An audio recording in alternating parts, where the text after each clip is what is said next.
Hi students, today let us see life skill lesson 8. The man by the window. Optimism is the faith that leads to achievement. Nothing can be done without hope and confidence. Helen Heller. So என்ன சொல்கிறாங்கன்னா ஆப்டிமிசம்ங்கிறது வந்து என்னது நேர்மறையான எண்ணங்கள் வந்து நம்மளை என்ன பண்ணுமா எப்பவுமே நம்ம ஒரு அச்சீவ்மெண்ட் அடையிறதுக்கு நம்மளை லீட் பண்ணும். ஹோப்பு கான்ஃபிடென்ஸ் இல்லாமல் நம்மளால் எதையுமே சாதிக்க முடியாது அப்படி சொல்லிட்டு யார் சொல்கிறாங்க? ஹெலன் கெல்லர் சொல்கிறாங்க. It was a long and terrible war. Every day, hundreds of soldiers died, and several hundreds were brought to hospitals, hurt and dying. One day, two men, Vincent and Parker, were admitted to the same hospital and placed in the same room. Both were seriously injured.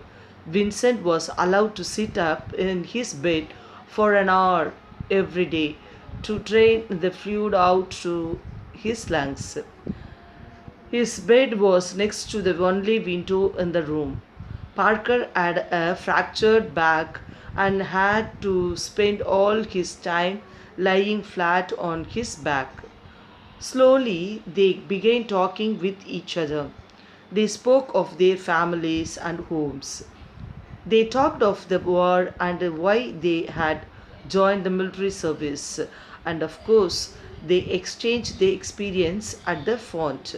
So என்ன சொல்கிறாங்கன்னா ஒரு ஒரு ஒரு டெரிபலான ரொம்ப நாளுக்கு முன்னாடி ஒரு கொடூரமான ஒரு வார் நடந்திருந்தப்போ என்னாச்சு, ஒரு முறை ஹண்ட்ரட்ஸ் ஆஃப் த சோல்ஜர்ஸ் வந்து இறந்து போயிருந்தாங்க. நிறைய பேருக்கு வந்து இன்ஜுரி ஏற்பட்டு காயத்தோடு என்ன பண்ணியிருந்தாங்க, ஹாஸ்பிட்டலில் அட்மிட் பண்ணியிருந்தாங்க. அந்த மாதிரி ஒரு பீரியடில் தான் வின்சென்ட் பார்க்கர் அப்படி சொல்லிட்டு 2 பேஷண்ட் வந்து அட்மிட் ஆகியிருந்திருக்காங்க ஒரு ஹாஸ்பிட்டலில்.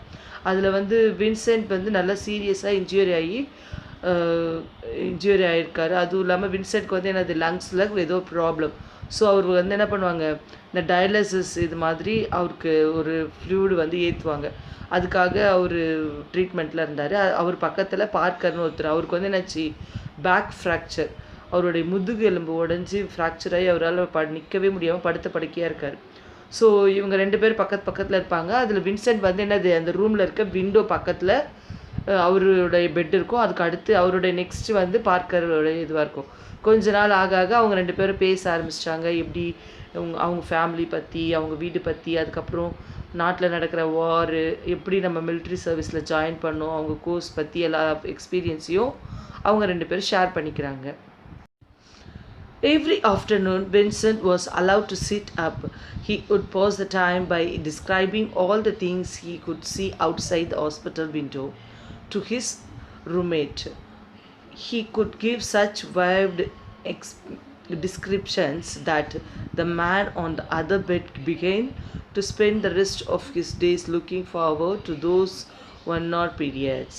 ஸோ என்னென்னா, வின்சென்ட் தான் இது விண்டோ பக்கத்தில் இருக்கார் இல்லையா. ஸோ அவர் தினமும் என்ன பண்ணுவாராம், அந்த விண்டோ பக்கமாக அவர் பார்க்குறதெல்லாம் டிஸ்கிரைப் பண்ணி பக்கத்தில் இருக்க பார்க்கர், அவருடைய ஃப்ரெண்டு பார்க்கர் இருக்கார் இல்லையா, அவர்கிட்ட சொல்வாராம், அவர் ரூம்மேட் கிட்ட, இது மாதிரி இதெல்லாம் இருக்குது அதெல்லாம் இருக்குது அப்படிங்கிற மாதிரி அவர் டிஸ்கிரைப் பண்ணி நிறைய ரொம்ப கற்பனையாக ரொம்ப அழகாக சொல்வாராம். அட்லீஸ்ட் 1 hour அவங்க 2 பேரும் தூங்குறதுக்கு முன்னாடி ஒரு 1 hour-ஆவது அவர் அதை எடுத்து இங்கே என்னென்ன நடக்குது, நம்ம பின்னாடி நான் பார்க்குறது என்னென்ன காட்சிகள் அப்படிங்கிற மாதிரி எடுத்து சொல்வார் அப்படி சொல்கிறாங்க.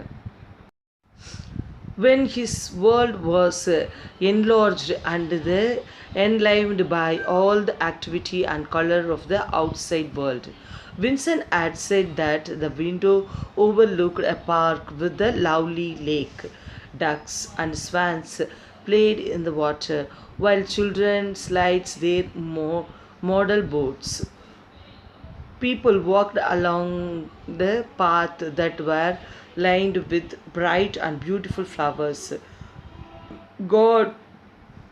Grand old trees graced the landscape, and the fine view of the city skyline could be seen in the distance. As Vincent started describing the scene outside, Parker could close his eyes and try to imagine it. So என்ன பண்ணுவார் Vincent வந்து ரொம்ப enlarge பண்ணி இந்த மாதிரி அவர் பார்க்குற அந்த விஷயங்களை ரொம்ப அழகாக தத்ரூபமாக சொல்கிற மாதிரி சொல்வார்.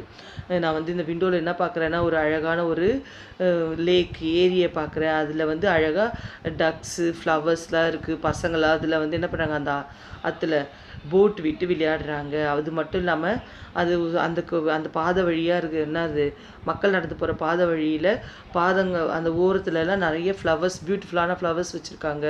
அது பார்க்குறதுக்கே ரொம்ப அழகாக இருக்குது. அது மட்டும் இல்லாமல் ஒரு பெரிய மரம் இருக்குது. பழைய மரம் பெரிய மரம் இருக்குது. எல்லாரும் அதில் தான் விளையாடுறாங்க. ரொம்ப ஹாப்பியாக இருக்குது. ஸ்கை பார்க்குறதுக்கு ரொம்ப அழகாக இருக்குது. இந்த டிஸ்டன்ஸ்லேருந்து இதை சீனரி பார்க்குறதுக்கு ரொம்ப ரொம்ப அழகாக இருக்குது அப்படி சொல்லிட்டு வின்சென்ட் சொல்கிறாரு. பார்க்கரால் பார்க்க முடியாது இல்லையா, ஏன்னா அவர் வந்து விண்டோவுக்கு நெக்ஸ்ட் பெட்டுக்கு பக்கத்தில் இருக்கிறதால அவருக்கு வந்து தெரியாது. ஸோ அவர் என்ன பண்ணுறாரு, கண்ணை மூடி வின்சென்ட் சொல்கிற எல்லாத்தையும் இமேஜின் பண்ணி அவரே கண்ணை மூடி இமேஜின் பண்ண ஆரம்பிக்கிறாரு. One warm afternoon, Vincent described a parade passing by. There was a bandmaster catching his baton after throwing it upward while the bandmen marched smartly. Although Parker could not hear the band, he could see it in his mind's eye, just the way his friends Vincent described it. So ஒரு நாள் என்ன பண்ணுறாரு, இது ஒரு pant வாசித்துட்டு போகிறாங்க, parade நடந்துகிட்ருக்கு. ரொம்ப அழகாக என்ன பண்ணுறாரு பேண்ட் மாஸ்டர் வந்து அந்த பேண்ட் இன்ஸ்ட்ருமெண்ட்டை பிடிச்சிட்டு இது பண்ணுறாரு. அவங்க எல்லாம் பரேட் பண்ணிவிட்டு ஸ்மார்ட்டாக மார்ச் பண்ணி போகிறது பார்க்கறதுக்கு ரொம்ப அழகாக இருக்குது. ரொம்ப நீட்டாக சூப்பராக பண்ணுறாங்க, மைண்ட் ப்ளோயிங், ஆஹா அப்படி சொல்லிட்டு வின்சென்ட் சொல்கிறாரு. ஆனால் இவரை பார்க்கறால அதை பார்க்க முடியாதால அவர் என்ன பண்ணுறாரு, அவருக்கு கேட்கவோ இல்லை, பேண்ட் சவுண்டே நமக்கு கேட்க மாட்டேங்குதுன்னு நினைக்கிறாரு. சரி இருந்தாலும் பரவாயில்ல, அவருடைய மைண்டில் அவர் ஃபிக்ஸ் பண்ணிக்கிறாரு, ஓ இப்படிலாம் மார்ச் பண்ணிட்டு போவாங்க அப்படிங்கிற மாதிரி வின்சென்ட் சொல்ல டிஸ்கிரைப் பண்ண அவர் மைண்டில் அவர் ஒரு இமேஜின் கொண்டு போகிறாரு. And expectantly an Allen thought entered in his head. Why should Vincent have the pleasure of seeing everything while I never get to see anything? It didn't seem fair initially. The man felt ashamed of his thought, but the days passed, his envy turned to resentment. He began to brood and found himself unable to sleep. He didn't feel like eating and his back seemed to ache more than before. So என்னாச்சு, Parker வந்து கொஞ்சம் நாள் கழித்து பொறாம்பட ஆரம்பிக்கிறார். என்ன வின்சென்ட்டுக்கு மட்டும் எல்லாமே தெரியுது, அவன் மட்டும் அழகான உலகத்தை ரசிக்கிறான், ஆனால் எனக்கு மட்டும் அந்த மாதிரி இல்லையேன்னு ஃபீல் பண்ணுறாரு. அதுக்கப்புறம் நம்ம நினச்சது தப்பு, வின்சென்ட் வந்து நமக்கு வந்து எல்லாத்தையும் அழகாக டிஸ்கிரைப் பண்ணுறாரு, நம்ம தான் அவரை தப்பாக நினச்சிட்டோன்னு சொல்லிட்டு அவர் என்ன பண்ணுறாரு, அவர் மைண்டை ரீசெட் பண்ணிக்கிறார். இந்த மாதிரி யோசிக்கும் போது அவருக்கு என்ன ஆகுது, பேக் பெயின் வந்துருச்சு. அதுக்கப்புறம் அவரால் முடியல, அவருக்கு ரொம்ப டயர்டாக இருக்குது சொல்லிட்டு அவரால் தூங்கவும் முடியல, சாப்பிட முடியல, பேக் பெயினில் அவஸ்தைப்படுறாரு Parker. Late one night, as Parker lay starting at the ceiling, Vincent began to cough.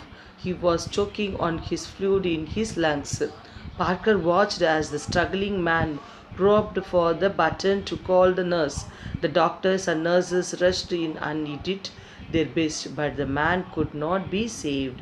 So என்னாச்சு, ஒரு லேட் நைட்டில் பார்க்கர் வந்து சீலிங் பார்த்துட்டு அப்படியே சோகமாக பார்த்துட்டு இருக்கும்போது வின்சென்ட்டுக்கு திடீர்னு காஃப் வந்து அவரோட அந்த லங்ஸு அந்த ஃப்ளூட் இருக்கு இல்லையா, அது ரொம்ப அப்படியே கொதிக்கிற மாதிரி அப்படியே குதிக்குது. பார்த்தா இவர் ரொம்ப துடிச்சு என்ன பண்ணுறாரு, ஸ்ட்ரகிளில் அந்த பட்டன் இருக்கும் இல்லையா, நர்ஸு எமர்ஜென்சி கால் பண்ணுற பட்டன், அந்த பட்டனை ப்ரெஸ் பண்ணுறதுக்காக ட்ரை பண்ணுறாரு. அப்புறம் அந்த சவுண்டு கேட்டு டாக்டர்ஸ் நர்ஸ்லாம் வந்து அவர் என்ன பண்ணுறாங்க, ஃபஸ்ட் எய்ட் பண்ணுறதுக்கு என்னென்னோ பண்ணுறாங்க. ஆனால் அவரை வந்து காப்பாற்ற முடியல. ஸோ வின்சென்ட் என்ன பண்ணிடுறாரு, இறந்து போயிடுறாரு. The next day, as soon as it seemed appropriate, Parker asked if he could be moved to the bed next to the hospital window. The nurse was happy to help him. After making sure that he was uncomfortable, she continued with her work. So next day என்ன பண்ணுறாரு, பார்க்கறக்கு ஒரு ஆசை. சரி நம்ம ரொம்ப நாளாக அந்த ஜன்னல் பக்கத்தில் இருக்கணும்னு ஆசைப்பட்டோம் இல்லையா, இப்போ தான் வின்சென்ட் இல்லை, ஸோ நம்ம அந்த இதுக்கு போயிடலான்ட்டு அவர் என்ன பண்ணுறாரு, நர்ஸை கூப்பிட்டு எனக்கு அந்த பிளேஸ் கொடுக்குறீங்களா, இது பக்கத்தில் இருக்கிற பெட்டு பக்கத்தில் இருக்கிற விண்டோ பக்கத்தில் இருக்கிற பெட்டு எனக்கு வேணும் அப்படின்னு கேட்கவும், அந்த நர்ஸ் ஹாப்பி, உங்களுக்கு அங்கே இருந்தால் கம்ஃபர்டபுளாக நீங்கள் ஃபீல் பண்ணால் கண்டிப்பாக நாங்கள் வந்து என்ன பண்ணுறோம், உங்களை அங்கே சேஞ்ச் பண்ணுறோம்னு சொல்லிட்டு அவங்க என்ன பண்ணுறாங்க, அவரை அங்கே போய் சேஞ்ச் பண்ணி அவருடைய பிளேஸை அங்கே கொடுக்குறாங்க. Slowly, painfully, Parker propped himself upon the elbow to take his first look at the beautiful scene outside. Finally, he could have the joy of seeing it all himself. He strained to look out of the window beside his bed. He gasped loudly as they faced a black wall. The nurse came running. Is it the same window? Where are the lake, ducks and rainbow heads, flowers and Vincent described, he asked. So என்ன பண்ணுறாரு, பார்க்கறால நடக்க முடியாது இல்லையா, அவர் back pain இருந்தாலும் அவர் என்ன பண்ணுறாரு, கொஞ்சம் கொஞ்சமாக அவருடைய அந்த கையை ஊனிக்கிட்டு எப்படியோ கஷ்டப்பட்டு அவர் எல்போவை மூவ் பண்ணி என்ன பண்ணுறாரு, அந்த ஜன்னலை பிடிச்சி பார்க்கலான்ட்டு ட்ரை பண்ணுறாரு. அவருக்குள்ளே ஒரு ஆசை, நம்ம வந்து ஒரு பியூட்டிஃபுல்லான ஒரு சீனை பார்க்க போகிறோம், அவுட் சைட் நம்ம இவ்வளோ நல்லா கற்பனையாக நம்ம பார்த்துட்டு இருந்ததை நேரடியாக நம்ம பார்க்க போகிறோன்ட்டு ரொம்ப ஆசையாக பார்க்குறாரு. அந்த இதை பார்த்த உடனே அவருக்கு ஷாக் ஆகி பயங்கரமாக கத்துறாரு. ஏன்னா அங்கே வந்து என்ன இருக்குது, பெரிய வால் ஒன்று இருக்குது, அவ்வளோதான், வேறு எதுவுமே கிடையாது. அவர் கத்தந்த பார்த்தோடனே நர்ஸ் ஓடி வராங்க. இது வந்து இப்போ நாங்கள் இவ்வளோ நல்லா இருந்தோமே அதே விண்டோ தானா, வின்சென்ட்லாம் இருந்தார் அதே விண்டோ தானா, இந்த விண்டோவில் ஏன் லேக் இல்லை, டக்ஸ் இல்லை, ரெயின்போ எதுவுமே இல்லை, ஃப்ளவர் எதுவுமே இல்லையே, வின்சென்ட் சொன்ன எதுவுமே இங்கே இல்லையே அப்படி சொல்லிட்டு அவர் வந்து என்ன பண்ணுறாரு, அந்த நர்ஸ் கிட்ட கொஷின் பண்ணுறாரு. The nurse replied with a sad smile. They were all stories that your friend made for you. When you were brought here, the doctor said that you were not recovering well because you had no hope. You didn't believe that you could get up. Your friend's descriptions of the beautiful world outside filled you with a desire to lead a normal life again. You gradually gained strength, and that is why you were able to prop yourself upon your arm and lean out of the window today. உடனே அந்த nurse என்ன சொல்கிறாங்க, ஆமாம் இந்த கதையெல்லாம் வந்து என்னது அப்படியே கொஞ்சம் கஷ்டத்தோடையும் அதே நேரத்தில் அவர்கிட்ட சொல்கிறாங்க, இந்த கதையெல்லாம் உங்கள் ஃப்ரெண்டு வின்சென்ட் வந்து உங்களுக்காக தயார் பண்ணி சொன்னது. ஏன்னா நீங்கள் வந்தப்போ என்னது உங்களால் எழுந்திரிக்கவே முடியாது, நீங்கள் ரொம்ப வீக்காக இருக்கீங்க, நீங்கள் ரெக்கவரி ஆகிறது ரொம்ப கஷ்டம்னு டாக்டர் சொன்னார். ஏன்னா உங்களுக்கு கொஞ்சம் கூட ஹோப்பே இல்லை, நம்பிக்கையே இல்லாமல் என்னால் முடியாதுங்கிற மாதிரி இருந்தீங்க. அதனால தான் உங்கள் ஃப்ரெண்டு வந்து என்ன பண்ணார், உங்களை ரொம்ப கற்பனைக்குள்ளே கொண்டு போய் உங்களுக்கு ஒரு ஆசையை உண்டு பண்ணி அந்த அவருடைய கற்பனையால் தான் நீங்கள் என்ன பண்ணீங்க, எழுந்திரிச்சு நார்மல் லைஃப் வாழணும், திருப்பி நம்ம போய் என்ன இருக்குன்னு அந்த ஈகர்னஸ்னால நீங்களே கஷ்டப்பட்டு ஊனி எழுந்திரிச்சு நின்று பார்த்துருக்கீங்க. ஸோ இந்த மாதிரி ஒரு பிளெஸ்ஸிங் கிடைச்சது வந்து காரணம் என்ன, அவர் உங்களுக்கு பாசிட்டிவாக நிறைய டிஸ்கிரைப் பண்ணதால தான் நீங்கள் இப்படி வந்தீங்க, இப்படி உங்களோட உடல் நலம் நல்லா தேடி இருக்குது அப்படி சொல்லிட்டு அந்த நர்ஸு சொல்கிறாங்க. Moral, positive people always encourage and support others. So என்ன சொல்கிறாங்கன்னா, பாசிட்டிவ் தாட் இருக்க எல்லாருமே என்ன பண்ணுவாங்க, எப்போவுமே என்கரேஜ் பண்ணுவாங்க, அடுத்தவங்களை சப்போர்ட் பண்ணுவாங்க அப்படி சொல்கிறாங்க. எப்போவுமே நம்ம என்ன பண்ணக்கூடாது, இது சரியில்லை, அது சரியில்லை, இது கஷ்டமாக இருக்குது, அது கஷ்டமாக இருக்குது அப்படி சொல்லிட்டு நெகட்டிவாகவே யோசிக்காமல் என்ன பண்ணணும், பாசிட்டிவாக யோசிக்கணும். எப்போவுமே நம்ம பாசிட்டிவாக யோசிக்கும் போது நமக்குள்ளே என்னது ஒரு செல்ஃப் கான்ஃபிடென்ஸு, ஒரு கரேஜ் வரும். ஸோ அந்த கரேஜ் மூலயமா நம்ம என்ன பண்ணலாம், அடுத்தவங்களுக்கும் அதை ஸ்ப்ரெட் பண்ணலாம். ஸோ எப்போவுமே positive people always encourage and support others. So நம்ம எப்போவுமே எப்படி இருக்கணும், பாசிட்டிவாக இருக்கணும். So students, I have complete the lesson here. Study well. Thank you, children.